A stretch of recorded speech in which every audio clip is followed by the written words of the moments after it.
Hello everyone, in this video we're going to look into a comparison between Perplexity versus Claude. So let's look into each one of these platforms here. So Perplexity is more of an answering engine or like an AI plus a web search combo. So that's the official website here.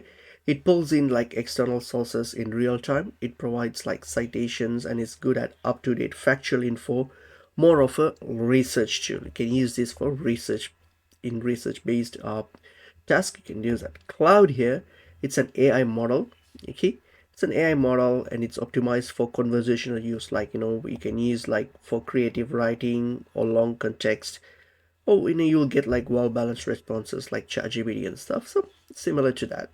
Okay, the key differences between these two is that Perplexity, okay, it's actually it's built to integrate web search, fetch recent data and give source citations. So it's good for what's new, find me sources, those type of things.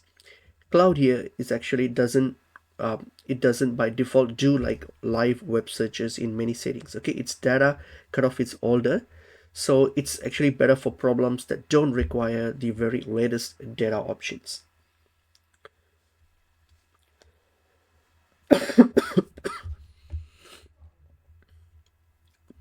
So which is better in each use cases? So for example, if you're doing a research or finding latest information, or you're getting sources, use Perplexity in that sense. And you want like quick facts, quick fact checks, homeworks, and those things, use Perplexity. Cloud here, okay, it's for writing fiction or like creative content writing, essays, or if you're working with like long documents where you need like contracts analysis and those things, you can use the help of Cloud in order to like go through those type of documents. So it actually based on your preference, you can choose either one of these platforms.